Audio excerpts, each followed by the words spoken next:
This is Conway Castle.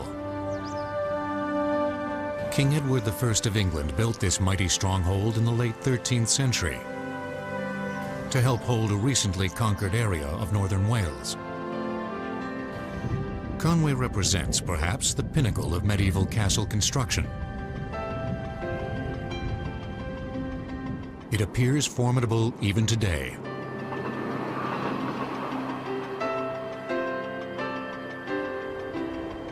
After more than 700 years, the sophistication of design is still clearly evident.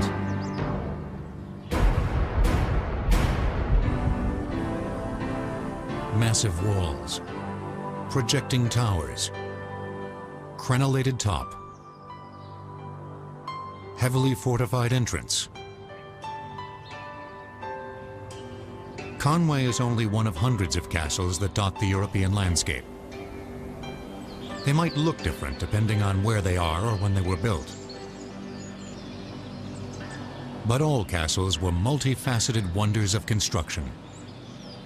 It's complex because it needs to fulfill so many functions.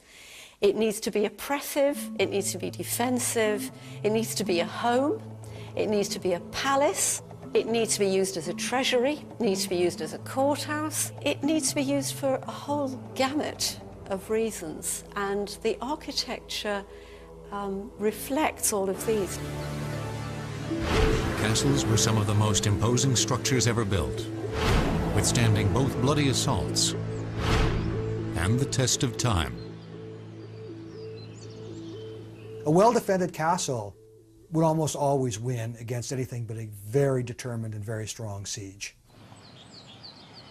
In an unruly period, they represented order to some, subjugation to others. The importance of the castle is as much to oppress the psyche of the population as it is to literally oppress the population. Castles were homes, residences of kings or nobles. That's what differentiates them from other fortifications. They were built to protect a king's or nobleman's territory. Soldiers or men-at-arms lived there as well to guard the castle. It was a base where a lord could launch an attack, and it was a refuge from his adversaries. When most people think of castles, fortifications like Conway are what they think of. But the first structures now known as castles date back at least another 300 years to the 10th century and an even more unruly age. When times are unsettled, when there's not a strong central government, you have noblemen running around and bandits running around, and it's a natural thing to want to do to fortify your home, to protect yourself. The term castle is a derivation of the Latin word castellum, for fortress. Many experts believe the first European castles originated in what is today France. After the fall of the Roman Empire in the 5th century AD, Europe was a dangerous place to live, with weak, ineffective governments and constant raids from Vikings, Arabs, Berber pirates, and occasionally a disgruntled neighbor. This turbulent atmosphere stimulated the rise of feudalism in Europe, a system whereby a king granted territory to lords, who in return owed the king allegiance. The lords in turn granted smaller parcels of land to lesser nobles, who owed allegiance to them.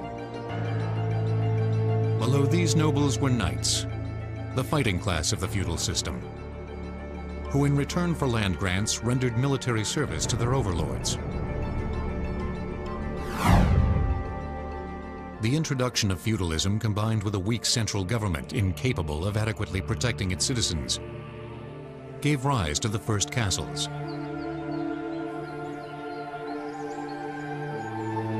One of the earliest and most popular designs was the Motte and Bailey Castle. Basically a giant mound of earth, a motte, with a wooden tower built on top. The courtyard or bailey was enclosed by a tall timber wall. This is a model of a Motte and Bailey castle, which is based on excavations at a castle built in the 11th century. Here's a defensive ditch and a rampart, and then on top of the rampart was a timber wall called a palisade, and it has crenellations. There's evidence that these timber castles were plastered over, so that from a distance they would look like stone. Here's the classic motte, like an upturned pudding basin, with a ditch separating the motte from the bailey. On top of the motte was a timber tower, and this would have contained the private residential apartments. Other buildings would have comprised stables and workshops and places for storage of food and a certain amount of small livestock, such as chickens. Easy to build, Motte and Bailey castles spread across Europe. William, Duke of Normandy, defeated the English King Harold II at the Battle of Hastings in 1066 to capture the English crown.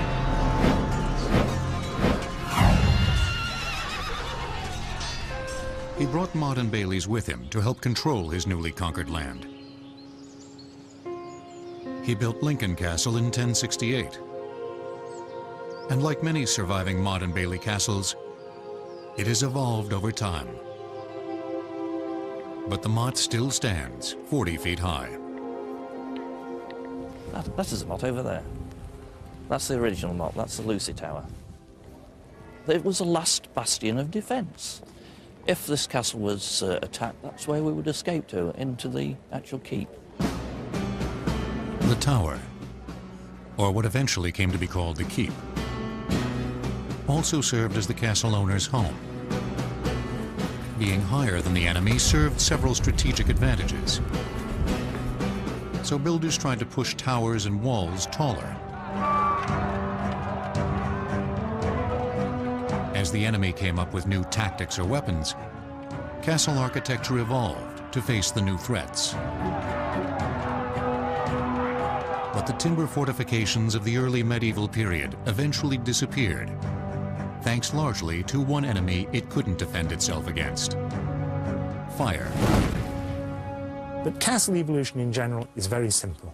And somebody more intelligent than I has called it a bloody spiral. In other words, fire attacks the wooden castle, build it in stone. Corners are structurally weak, build it round. People go through walls, build them thicker. People go over walls, build them higher. In other words, it's all respond and defence. As the Middle Ages progressed, so did castle architecture. Simple earth and timber structures submitted to exponentially more complex strongholds. Stone fortifications sprouted from the countryside, dominating the landscape and frequently the people around them. They often talk about the beauty of strength, the idea of looking at a building with impossibly wide ditches, incredibly high walls, which are massively thick, with fortifications that seem impenetrable to the beholder. That is the beauty of fortification. But the real beauty is how they were built.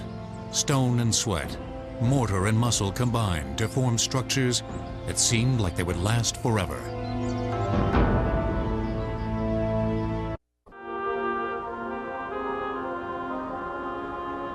In the early medieval period, castle builders turned from wood to stone construction. The more money the builder had, the more elaborate and massive the fortifications became. Several of the most imposing castles in all of Great Britain were the result of one man's resolve. In 1283, Edward I, the King of England, conquered Gwynedd. Not Wales, just Gwynedd. Wales was a land of many different states, not unified politically. One of these states in the north and the west is called Gwynedd, and that is what Edward I conquered. Edward I was, in essence, doing a John Wayne. He was moving west, the natives were hostile, and so he built forts. And that's what this castle is. It is a fort. Here we have a garrison of soldiers in a fort in the frontier with the hostiles outside. In the late 13th century, King Edward I ordered the modification or construction of more than 10 magnificent castles. Among others, Conway, Chirk, and Carnarvon are enduring examples of Edward's dominating presence in northern Wales. To many scholars, the Edwardian castles represent the apex of medieval castle construction. They're designed like machines. Every architectural detail devoted to defense, as well as psychological intimidation. Having stood for 700 years, these castles are stunning. But the way they were built might be even more impressive to us today. There's nothing magical about the way they built. They built by power, manpower. And they had 3,500 of them to actually do it. Earth-moving equipment, 1,500 men with shovels in their hand. That was their earth-moving equipment. And boy, could they move earth. By utilizing thousands of craftsmen and laborers, Edward's castles went up fast. Conway was built in just 4.5 years. Like subcontractors on a modern skyscraper, castle construction required over 100 different crafts, including carters, carpenters, blacksmiths, and masons. The brilliant architect, Master James of St. George from Savoy, coordinated the remarkable construction effort. James designed several of Edward's castles as well as supervised construction, which occurred simultaneously at different sites. James' castles were big, broad, and tall. Carnarvon boasts 13 towers, the tallest stretching 128 feet into the sky. Building something this complicated took precise planning from the very beginning. James' castles incorporated construction aids, such as scaffolding support holes or put-log holes, into the structure itself. The main construction of the castle, the building of the walls, was achieved by building a lowish wall to this height, then to put a log on the wall, protruding to a vertical log here, then scaffolding constructed, and they could carry stones up the scaffolding, placing them on the wall to allow the mason to stand on the wall and raise it further, for again another beam to meet another horizontal, and to have some more scaffolding, and repeat the process as we climb up and eventually getting to the top.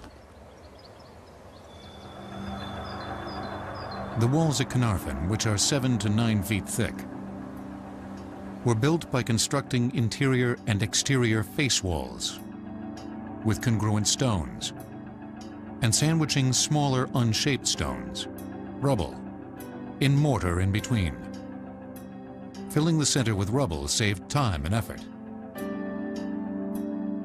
For the face walls, masons cut large yet manageable stones. The limestone came from the Isle of Anglesey, 10 miles away. To set the stones, they even had human or animal-powered cranes and winches. They used a plumb bob to make sure the finished structure ended up square and level.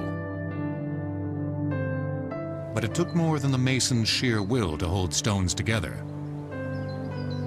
Castle builders used lime mortar, which had been used since Roman times, to keep the stones in place. Making lime mortar started with burning the limestone. That limestone is put into kilns. From 45 miles down the coast come ships that carry coal. And the coal is put into the kilns. And the coal is burnt, the limestone is burnt, and that produces quicklime. Now the quicklime is then mixed with sand and water, and that makes lime mortar. And that's what holds this castle together. At Carnarvon, masons used tough, light-colored limestone as the basic building blocks. Around windows, arrow slits, and corners, which demanded more detail work, builders used softer conglomerate sandstone, which was easier to work than limestone, but darker in color. The two disparately colored stones made an interesting design, but the pattern was incidental to the actual function of the stones. Workers covered castle walls with plaster made of sand, water, quicklime, and sometimes horsehair. This helped keep the lime mortar which held the castle together from washing out of the joints. Then painters whitewashed the walls. The majority of those dark, grey, cold castles that we see today were in fact beautiful white jewels.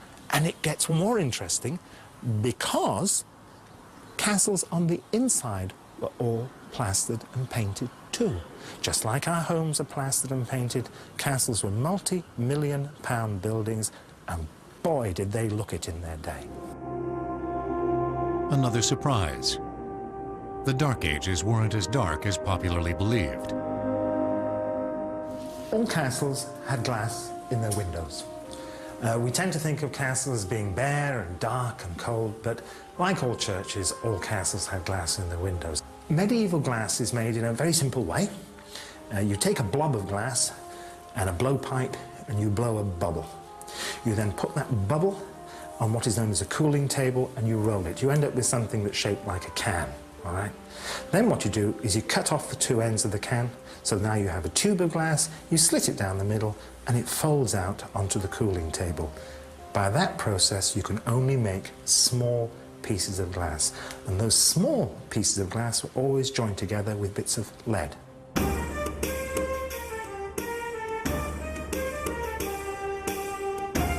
With an army of thousands, James of St. George created a magnificent group of castles, which Edward hoped would help finally suppress the Welsh.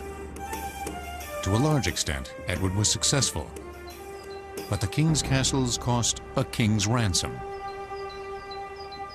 The 13 castles and the 2 wars cost him 7.5 years' income. He was bankrupt 14 years after this castle was started. Now, I know this is an alien concept to the United States of America, overspending on defense. But, you know, it used to exist in Britain 700 years ago, and some would argue it's a great old British tradition that continues to this day. Castles cost a lot, but they weren't your average family home. And there was definitely no welcome mat at the front door. They were designed to hold people out and decimate those who tried to breach their defenses. Castles were killing machines.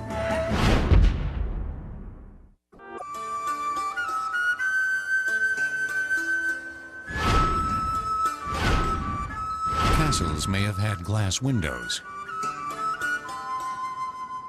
and pretty painted walls, but that had nothing to do with their primary purpose. The whole principle of the castle, by the end of the 12th century, is to establish means by which the maximum firepower can be brought to bear at any vulnerable spot. Nearly every architectural element of a castle served a defensive purpose. The crenellation was designed to defend them. They could stand behind the merlons, which are the parts that stand up, and when they wanted to loose an arrow, they could move to a crenelle, which is the gap in the middle. Castles were designed with multi-layered defenses. An enemy had to confront several lines of defense before taking the castle. It all started with a great location. Before construction began, castle planners looked for sites with existing natural obstacles. A nice cliff or a solid peninsula worked well. Anything to hinder an assailant's approach. In the flatlands where rocky cliffs didn't exist, moats were popular. A castle builder dug a ditch, or moat, around a castle as one more obstacle for the enemy to confront. The surrounding ditch, which did not necessarily contain water, could be quite broad, 30 feet or more. Sometimes sharpened stakes were embedded in the moat. But even if it didn't have stakes or wasn't filled with water, the charge up the embankment of the moat to get to the castle walls while being shot at was extremely difficult and harrowing. And no, there were never crocodiles, hippos, or dragons living in the moat. On the other side of the moat stood the wall and imposing towers. From these, archers showered arrows on the enemy. Towers projected from the walls to give archers a clear shot at the base of the neighboring tower. The Edwardian castles were specifically built to take advantage of one of the most lethal weapons of the day, the crossbow. A weapon capable of piercing armor at close range. An experienced bowman could shoot perhaps 3 to 4 bolts a minute. Castle builders constructed loopholes or arrow slits in the towers, and sometimes in the walls, to protect their archers. A loophole was a thin vertical opening in the wall, where the archer could take aim and fire. The slit splayed out inside the wall to give bowmen maneuverability. Each loophole covers a specific arc. So the archer is firing a bit like a modern machine gun defense, and all the arcs intersect in a carefully designed castle. So there's no point at which an attacker can, as it were, just simply walk through without paying a price. The walls themselves could be massive, 20 feet thick at the base or more. Castle walls were wider at the bottom and tapered at the top. At the bottom of the castle wall, you'll often see a sloping mass of stones called a batter. Stones dropped from above, from the top of the wall, onto the batter, will break up and spray shrapnel at the attackers. So it's a bit like dropping hand grenades. For attackers, there were only 3 ways to defeat a wall. Go over it, under it, or through it. Hey. But before a direct assault, one option was to bombard the castle with the medieval equivalent of Tomahawk missiles.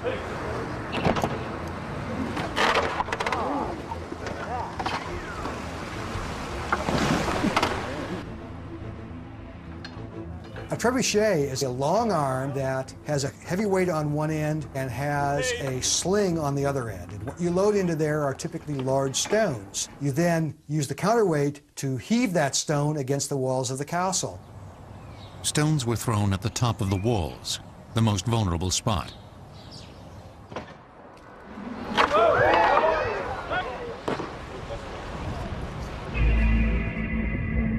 If the castle didn't submit, the enemy could mount a direct assault. But those inside the fortification definitely held the advantage. The most important defensive mechanisms in any castle are those that defend the gateway, because the gateway is the most vulnerable point of any fortification. It's the part that's not solid stone. If an attacker survived the onslaught of arrow fire and made it through the moat, he could look forward to a warm welcome in the gatehouse.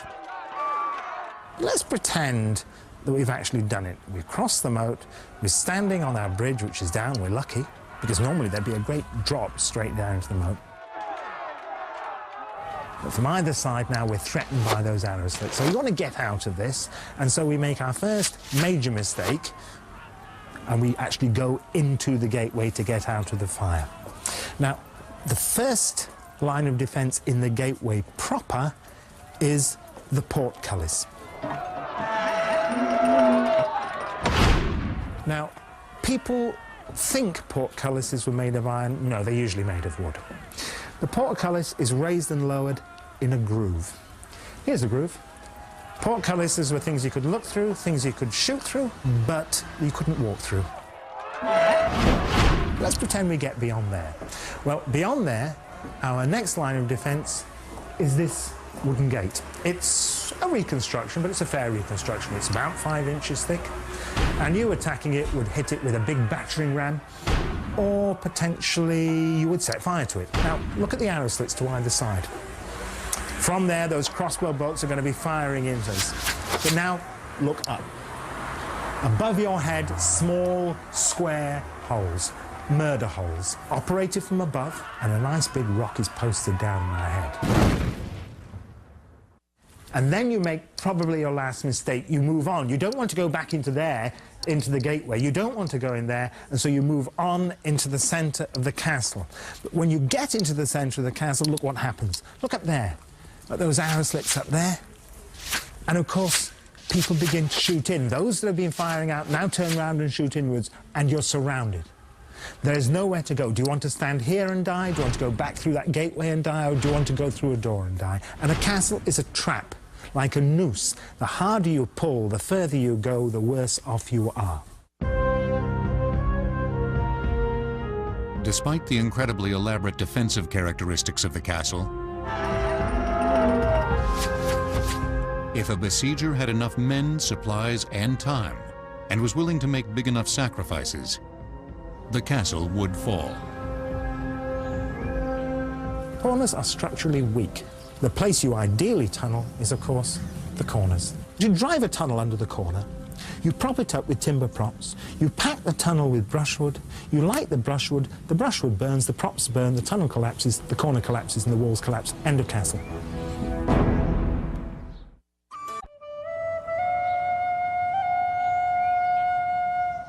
A man's home is his castle. Or in this case, a castle was a man's home. And like any residence, it had the basics: bedroom, bathroom, dining room, entranceway, dungeon. Dungeon? Dungeon is an interesting word. We think of a dungeon as being a dank hole where people were locked up. But the term really comes from the French word donjon, which is the name for the keep of a castle. Now, how it got that other meaning is not real clear. Virtually every nobleman had some occasion to lock somebody up. He might not have had a full-fledged prison, but there was always somebody he didn't like. This is what's popularly known as an oubliette, or a bottle prison. There are two possibilities. Either it was used for storage, but it has to be said that the access is a bit awkward for getting your stores in and out. Or it was used as a rather unpleasant prison for retaining people. And it's formed with a corbelled vault. That means the walls go up more or less straight, and then the stones start to edge in to make a sort of beehive shape. Oubliette comes from the French word oublier, to forget. The implication being that they threw prisoners into these and forgot all about them. I can't see that happening. Why would they want to forget about a prisoner? Either you're holding him for ransom, or he's a political prisoner, or he's a normal miscreant, in which case he's going to be hauled up for trial fairly soon and dealt with. Chirk Castle boasts a double-decker prison. We have two levels of dungeon. The upper level has a fireplace and is probably a room where you would have kept prisoners that you could sell for ransom. People that you wanted kept safe, but they were worth money. They could be gentry, they could be people captured in battle. The lower dungeon is a little more unpleasant. 15 French prisoners were kept in that dungeon for 7 years after the Battle of Agincourt. There is light from 3 arrow slits, but even in the middle of the day, it is still pretty dark down there. We presume there had been straw on the floor. It always stays a constant temperature, about 54 degrees Fahrenheit. Besides being a jail, a residence, and an economic center, the castle also served as a courthouse. Nobles were the law of the land. And although the accused might not spend much time in prison before his court date, the pre-trial questioning could be, well, torture. Torture, keeping someone alive for as long as you can, and inflicting often as much pain as you can, without killing them, of course. The rack, I think it was so famous because there's so many things that you can do while somebody is on the rack. Normally you're stretching them, you're stretching their limbs, At that point, you can burn them, you can beat them, you can cut them.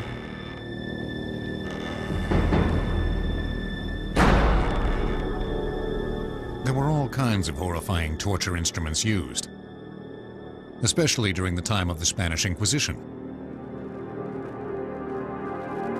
Things that crushed, stretched, poked, ripped,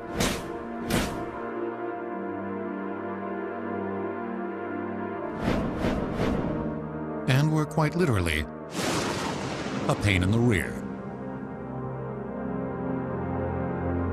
But the extent to which people were tortured in the early medieval age, at least, has been greatly exaggerated in books and movies. But torture was an accepted means of extracting information, although I think in every castle says, here's the room where the torture occurred. That's probably stretching things a bit. Few castles actually had torture chambers. Most criminals were simply fined and released, or promptly executed. The dungeon was by far the worst guest room in the castle, but the rest of the fortified residence could be quite nice. And like any well-planned domicile today, the perfect home started with a good design. You never dared build a castle unless you had a water supply. Now, outside is a river, salt water. The tide comes in from the ocean. And yet, 10 yards away, happened to be a freshwater spring. If there had not been one, there would be no castle. This spring, this well built on it, is 91 feet deep and supplied the water for the castle. If the castle was besieged, it wouldn't last long without fresh water. Some had cisterns to collect rainwater. But if the castle wasn't being attacked, why drink water when you could have beer? This is the center of the whole social life and atmosphere of the castle. It is really in here. The king is in this castle. He wants everyone together in the banquet hall. Let us imagine a banquet now. Let us imagine a big fire in here and a big fire in there. Across that wooden wall, there's a high table for the king and the queen and their friends. These white walls are now covered in flags and bunting. Here are further long tables for the soldiers. And the servants are rushing in from the kitchens, and they're bringing the meat and the chicken and the veal and the venison, the pork and the fish, the goose and the duck. They start eating at 5 o'clock, and 3 hours later, they're still eating. It's now 8 o'clock, and the music starts from the minstrels here. The servants are rushing around with the wine and the beer. Now, it's a cold evening, and now there's a big warm fire in here. Their stomachs are bulging with the meat and the chicken and the veal and the venison, and they're pouring in the beer and the wine. Well, it's midnight, and the king says, bed now. Come on, bed, because we're going to do this again tomorrow, and tomorrow, and tomorrow. And there's a banquet in here every night while the king is present. After a night of food and fun in the Great Hall, the king would retire to his bedchamber. So here we are in a living room in a castle. In the basement, nobody lives. 3 living floors. The first thing you notice is this, the fireplace. Look at the size of this. But of course, you'd need something that big to warm something this big. The floor area of this single room is as big as any modern apartment. It's huge. The walls would be plastered, the walls would be painted, and if you look over here, what you see is a lovely window seat. Now, the view from that window is stunning, out over the sea, out over the land. And you'd lean against your beautifully plastered walls, looking at your beautiful view, with your big fireplace burning in your hearth. After consuming so much beer at dinner, nature would undoubtedly be calling before morning. Fortunately, each living floor had at least one garderobe. Now, an army marches on its stomach, and one of the necessary byproducts of that is you have to have lavatories, bathrooms, washrooms, restrooms. Now, when we look in here today, what we see is a slate slab. But originally that would have been a wooden seat with a hole in it. And beneath that slate slab is a shaft like a chimney. Only in chimneys things go up, and here, hopefully, updraft allowing, things went down into the river that came up to the castle's walls. While other windows in the castle might have glass, the ventilation window in the garderobe did not. This helped keep noxious ammonia gas from rising up the shaft and collecting. So it might not have been deadly, but it was still foul-smelling and pretty cold in the winter.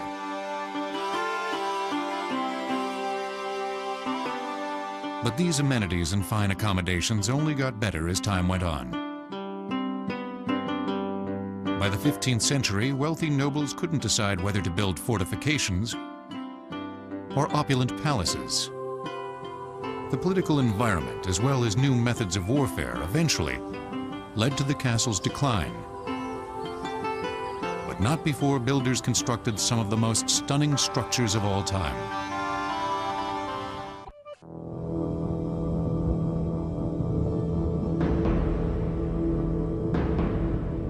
Castles represented the perfect fusion of form and function. Masterfully constructed, at once intimidating, yet beautiful. With the progression of time, the simple elegance of the Edwardian castle style was replaced by more ornate designs. In countries like Spain, castle architecture reached art form.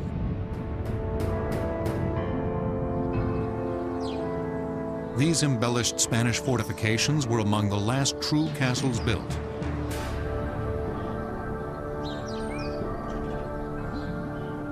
The product of a 700-year-old struggle between Christians and Muslims for control of the Iberian Peninsula. In 711, the Moors from northern Africa invaded and eventually conquered what is today Spain. The Christians fled north, but over the next 7 centuries, Christian kings fought the Reconquista, the reconquest of Spain. As the Christians slowly retook territory, they built hundreds of castles. The region of Castile gets its name from the numerous strongholds once covering the landscape. Here, even the Christian castles demonstrate a Moorish influence. One of the most magnificent is the Alcazar de Segovia. The Alcazar, that's really a demonstration of royal strength. It's a way of saying to the people in the countryside, it's the king who's in charge. Perched on a cliff carved over eons by 2 intersecting rivers, the Alcazar dominates the surrounding countryside. Well, this castle was built in the 12th century, but the construction lasted a lot of time during all the Middle Ages, from the 12th century until the 16th century, and was built by the Christian kings to have here a court. The castle underwent many changes and additions over the centuries. In a country inhabited by both Christians and Muslims, the Alcazar exhibited a blending of both cultural influences. Here, fortification met ornamentation. The workers, in part, they were Muslims, that they were living in this kingdom. They call Mudéjar. Mudéjar is a Muslim that had the religion, the culture, the language, but was living among Christian people. The Moorish influence reached inside as well. Every inch was elaborately adorned. Some of the greatest artisanship could be found on the ceilings. It took over a year just to restore this one.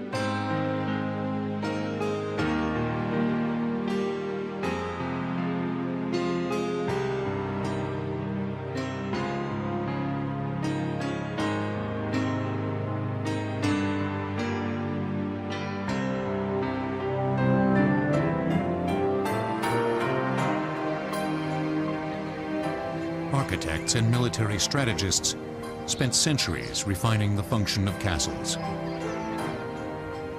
That is, until one invention blew a big hole in all that work. Why did the castle decline? Two reasons. First place, people invented gunpowder, and cannons could knock down walls. Took them time to perfect it, but in the end, a castle with high walls was no longer defensible. Second reason, well, the world changed. Centralized government became stronger. Kings became real kings. They didn't depend on lords anymore, and they didn't like lords having castles. By the 15th century, nobles in much of Europe started building luxurious homes instead of fortifications. Slowly, many of these mighty fortifications fell into disuse. Some were purposely torn down by cautious kings. Several Edwardian castles were partially dismantled after the English Civil War in the mid-17th century. Others were gradually deconstructed by villagers needing building material. In the 19th century, there was a sort of rebirth of castles, not in the traditional defensive sense, but in the architectural sense, an attempt to build structures that looked like old castles, that captured the romanticism that was perceived to have come from the Middle Ages. Many people in the 19th century wanted to recapture that period. Although castles may have disappeared, our fascination with them has never waned. The idea of things being beautiful because they're fortified is rather like the idea of a car being beautiful because it looks as though it goes very fast. That sense of theatre in castle architecture is a tremendously important element of castles. It's slightly dangerous and magnificent and powerful at once.